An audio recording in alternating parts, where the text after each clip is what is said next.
ನೇರವಾಗಿರ್ತಕ್ಕಂತಹ ಸ್ವಲ್ಪ ವ್ಯಕ್ತಿತ್ವದವರು ಅಂತ ಯಾರು ಧನುರ್ರಾಶಿಯವರು. ಜೀವನದಲ್ಲಿ ಬರ್ತಕ್ಕಂತಹ ಪ್ರಮುಖವಾದ ಸಮಸ್ಯೆ ಯಾವುದು ಅಂದರೆ ಮದುವೆಯ ಸಮಸ್ಯೆ ಹೆಚ್ಚು ಕಾಣಸಿಗುತ್ತೆ. ಈ ರಾಶಿ ತನ್ನಲ್ಲೇ ತಾನೇ ಸುಖ ಪಡ್ತಕ್ಕಂತಹ ಕ್ಯಾಟಗರಿಯವರು. ಇವರಿಗೆ ಹೊಟ್ಟೆಯ ಸಮಸ್ಯೆಯು, ಗಂಟಲಿನ ಸಮಸ್ಯೆಯು, ಕಿಡ್ನಿ ಸ್ಟೋನ್ಸ್ ಆ ಥರ ಆಗ್ತಕ್ಕಂಥ ಒಂದು ಪ್ರಸಂಗಗಳು ಇವರಿಗೆ ಹೆಚ್ಚು.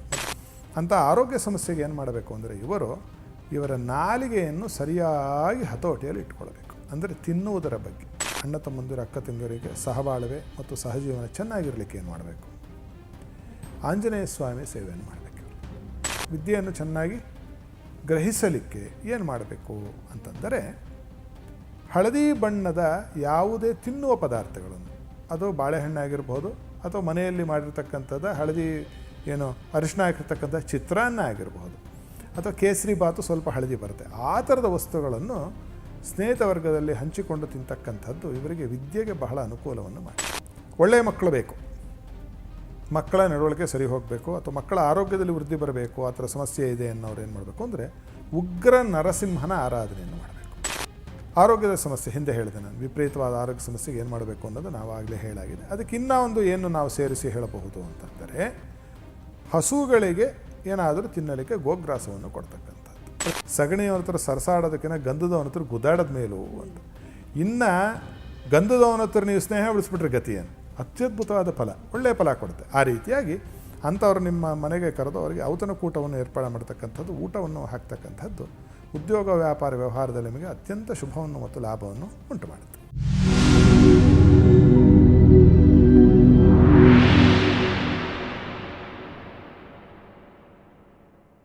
ನಮಸ್ಕಾರ ವೀಕ್ಷಕರೇ, ಟಿವಿ ವಿಕ್ರಮ ಹಂಸಧ್ವನಿ ಕಾರ್ಯಕ್ರಮಕ್ಕೆ ಸ್ವಾಗತ. ನಾನು ಶ್ವೇತಾ. ಯೋಗ ಸೂತ್ರ ಮತ್ತು ಆಧ್ಯಾತ್ಮಿಕತೆಯ ಅರ್ಥಪೂರ್ಣ ವಿಚಾರಗಳನ್ನು ತಿಳಿಸುವಂತಹ ವೇದಿಕೆಯೇ ಹಂಸಧ್ವನಿ ಕಾರ್ಯಕ್ರಮ. ಎಂದಿನಂತೆ ತಮ್ಮ ಉತ್ಕೃಷ್ಟ ವಿಚಾರಧಾರೆಗಳಿಂದ ಭಕ್ತರ ಮನಸ್ಸನ್ನು ಬೆಳಗುತ್ತಿರುವಂತಹ ತತ್ವಜ್ಞಾನಿಗಳು, ಧರ್ಮಶಾಸ್ತ್ರ ಪಾರಂಗತರು, ವೇದಶಾಸ್ತ್ರ ಪರಿಣಿತರು ಆಗಿರುವಂತಹ ಹಂಸಶ್ರೀ ಸವಿತೃ ಶರ್ಮಾ ಗುರೂಜಿ ಇದ್ದಾರೆ. ಗುರೂಜಿ, ನಿಮಗೆ ಕಾರ್ಯಕ್ರಮಕ್ಕೆ ಆತ್ಮೀಯವಾದ ಸ್ವಾಗತ. ಗುರೂಜಿ, ಅಖಂಡಮಂಡಲಾಕಾರಂ ವ್ಯಾಪ್ತಂ ಯೇನ ಚರಾಚರಂ ತತ್ಪದಂ ದರ್ಶಿತಂ ಯೇನ ತಸ್ಮೈ ಶ್ರೀ ಗುರವೇ ನಮಃ. ಜೈ ಗುರುದೇವ ದತ್ತ. ಎಲ್ಲರಿಗೂ ಮಂಗಳೋದಯ. ವೀಕ್ಷಕರೇ, ಹಂಸಧ್ವನಿ ಕಾರ್ಯಕ್ರಮದ ಸರಣಿ ಸಂಚಿಕೆಗಳಲ್ಲಿ ಒಂದೊಂದು ರಾಶಿಯ ಬಗ್ಗೆ ವಿಸ್ತೃತವಾದ ಮಾಹಿತಿಯನ್ನು ನಿಮಗಾಗಿ ಕೊಡ್ತಾ ಇದ್ದೀವಿ. ಇವತ್ತಿನ ಸಂಚಿಕೆಯಲ್ಲಿ ಧನುರ್ ರಾಶಿ ಬಗ್ಗೆ ತಿಳಿದುಕೊಳ್ಳೋಣ. ಧನುರ್ ರಾಶಿ ಅಥವಾ ಧನಸ್ಸು ರಾಶಿ, ರಾಶಿಯ ಹೆಸರು ಹೇಳೋ ಹಾಗೆ ಬಹಳ ಶಾರ್ಪ್ ಆದಂಥ ವ್ಯಕ್ತಿತ್ವ ಇರುತ್ತಾ ಗುರುಜಿ? ಎಲ್ಲರಿಗೂ ಇರೋದಿಲ್ಲ.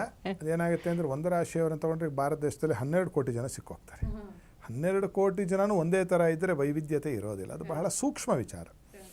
ಆದರೆ ನೋಡಿದರೆ ಇದರಲ್ಲಿ ಏನಾಗುತ್ತೆ ಅಂತಂದರೆ ಸ್ವಲ್ಪ ನೇರವಾಗಿರ್ತಕ್ಕಂತಹ ಸ್ವಲ್ಪ ವ್ಯಕ್ತಿತ್ವದವರು ಅಂತ ಯಾರು ಧನುರ್ರಾಶಿಯವರು. ಇವರಿಗೆ ಜೀವನದಲ್ಲಿ ಬರ್ತಕ್ಕಂತಹ ಪ್ರಮುಖವಾದ ಸಮಸ್ಯೆ ಯಾವುದು ಅಂದರೆ ಮದುವೆಯ ಸಮಸ್ಯೆ ಹೆಚ್ಚು ಕಾಣಸಿಗುತ್ತೆ. ಈ ರಾಶಿ, ಈ ಲಗ್ನದಲ್ಲಿ ಹುಟ್ಟಿದವರಿಗೆ ಯಾವುದೋ ಒಂದು ತೊಂದರೆ, ಯಾವುದೋ ಒಂದು ತಾಪತ್ರೆ ಆಗಿಂದಾಗೆ ಆಗ್ತಾ ಇರ್ತಕ್ಕಂಥದ್ದು. 4 ಲಗ್ನಗಳು 4 ರಾಶಿ ಇದೆ, ಅದರಲ್ಲಿ ಇದು ಕೂಡ ಒಂದು. ಯಾವುದಾದರೂ ಒಂದು ತೊಂದರೆ, ಸ್ವಲ್ಪ ತಾಪತ್ರೆಗಳು ಆಗಲಿಕ್ಕೆ ಸಾಧ್ಯತೆ ಇದೆ ಈ ರಾಶಿಯವರಿಗೆ. ಇನ್ನು ಈ ರಾಶಿಯವರ ಆತ್ಮಸ್ಥೈರ್ಯವನ್ನು ಹೆಚ್ಚಿಸಿಕೊಳ್ಳಲಿಕ್ಕೆ, ಬಹಳ ಸುಖವನ್ನು ಪಡಲಿಕ್ಕೆ, ಆತ್ಮಸೌಖ್ಯ ಅಂತ ಹೇಳ್ತಾರೆ, ಹೊರಗಿನ ಯಾವುದೇ ಒಂದು ಪದಾರ್ಥ ಇಲ್ಲದೆ ಇವರು ಸ್ವಲ್ಪ ತನ್ನಲ್ಲೇ ತಾನೇ ಸುಖ ಪಡ್ತಕ್ಕಂತಹ ಕ್ಯಾಟಗರಿಯವರು ಇವರು. ಧನುಸ್ ರಾಶಿ, ಧನುಸ್ ಲಗ್ನದವರು. ಯಾರು ಬೇಡ, ತಾನೇ ಒಬ್ಬರೇ ಒಬ್ಬರು ಏಕಾಂತದಲ್ಲಿ ಸೌಖ್ಯವನ್ನು ಅನುಭವಿಸ್ತಕ್ಕಂಥವ್ರು. ಅಂಥವರು ಸ್ವಲ್ಪ ಈ ಕಡೆಗೆ ಸಮಾಜಮುಖಿಯಾಗಿ ಬಂದು ಸಮಾಜದ ಮಧ್ಯದಲ್ಲಿ ತಮ್ಮ ಕಷ್ಟ ಸುಖ ಹಂಚಿಕೊಂಡಷ್ಟು ಒಳ್ಳೆಯದು. ಕಷ್ಟ ಹಂಚಿಕೊಂಡ್ರೆ ಕಡಿಮೆ ಆಗುತ್ತೆ, ಸುಖ ಹಂಚಿಕೊಂಡ್ರೆ ಹೆಚ್ಚಾಗುತ್ತೆ. ಆ ಥರ ಸ್ವಲ್ಪ ಸುಖವನ್ನು ಹಂಚಿಕೊಳ್ತಕ್ಕಂತಹ ಒಂದು ಪ್ರವೃದ್ಧತೆ, ಆ ಒಂದು ಭಾವನೆ ಬರಲಿಕ್ಕೆ ಇವರೇನು ಮಾಡಬೇಕು ಅಂತಂದರೆ ಇವರು ಅನ್ನಪೂರ್ಣೇಶ್ವರಿಯ ಪ್ರಾರ್ಥನೆ, ಪೂಜೆ ಪುನಸ್ಕಾರವನ್ನು ಮಾಡ್ತಕ್ಕಂಥದ್ದು ಅತ್ಯಂತ ಒಳಿತು.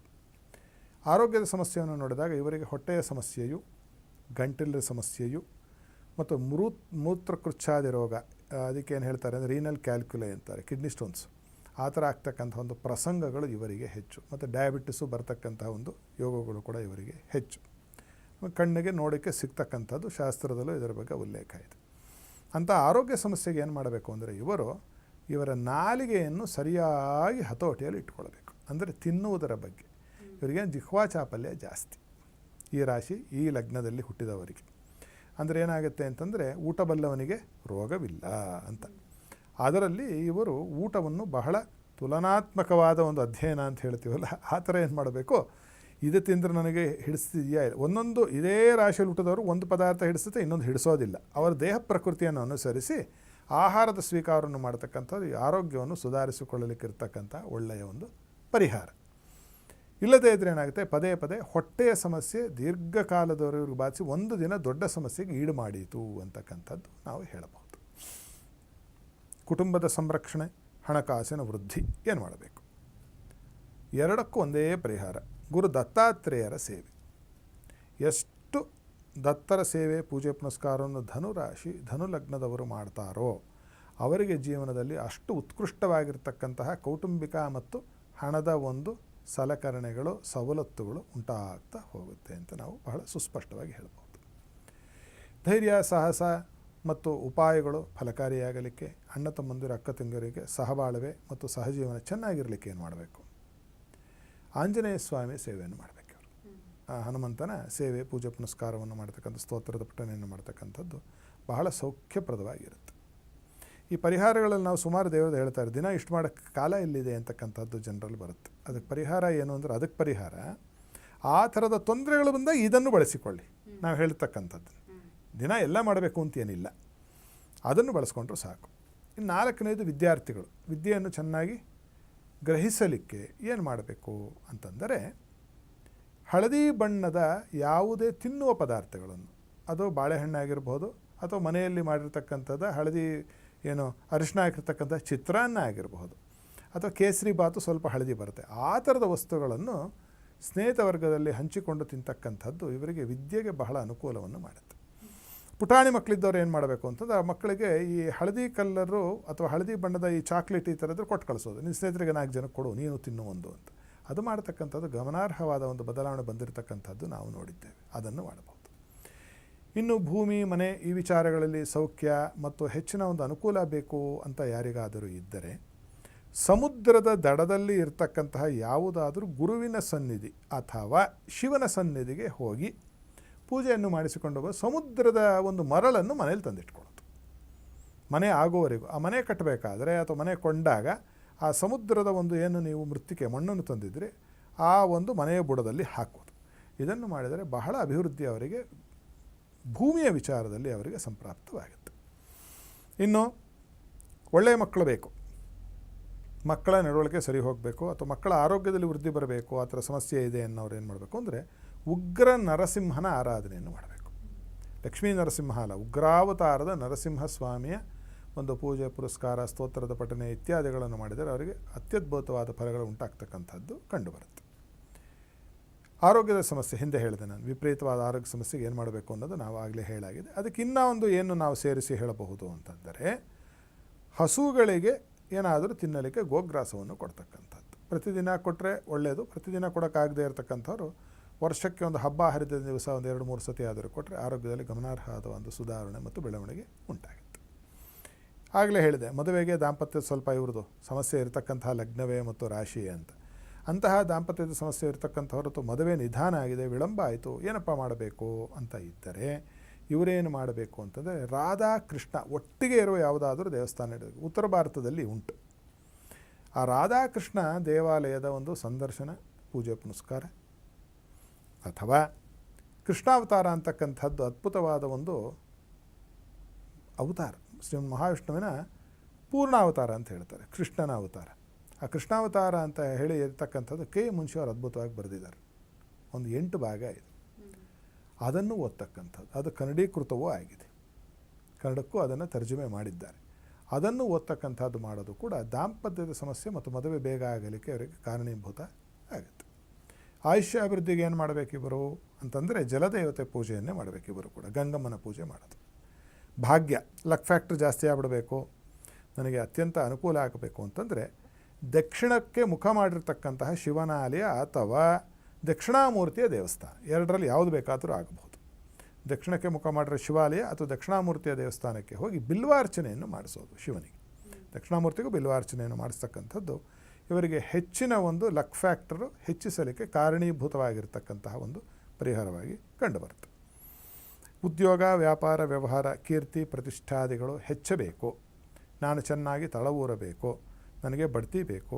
ಇಂತಹವರು ಏನು ಮಾಡಬೇಕು ಅಂತಂದರೆ, ಯಾರು ಒಳ್ಳೆಯ ಓದನ್ನು, ಕನಿಷ್ಠ ಡಬಲ್ ಗ್ರ್ಯಾಜುಯೇಟ್ಸ್ ಅಂತ ಹೇಳ್ತೀವಿ, ಸ್ನಾತಕೋತ್ತರ ಪದವಿಯನ್ನು ಪಡೆದಿರ್ತಕ್ಕಂಥವರು ಯಾರು ನಿಮ್ಮ ಸಂಬಂಧಿಕರೋ ಅಥವಾ ಯಾರು ನಿಮ್ಮ ಸ್ನೇಹಿತರ ವರ್ಗದಲ್ಲೋ ಪರಿಚಯದ ವರ್ಗದಲ್ಲೋ ಇರುತ್ತೋ ಅವರಿಗೆ ನೀವು ಆಗಾಗ್ಗೆ ಹೋಗಿ ಅವರ ಜೊತೆಯಲ್ಲಿ ಕಾಲವನ್ನು ಸ್ವಲ್ಪ ಕಳೆದು ಅವರಿಗೆ ಏನು ಮಾಡಬೇಕಂತಂದ್ರೆ ನಿಮ್ಮ ಕೈಲಾದ ಒಂದು ಉಪಚಾರವನ್ನು ಮಾಡಬೇಕು.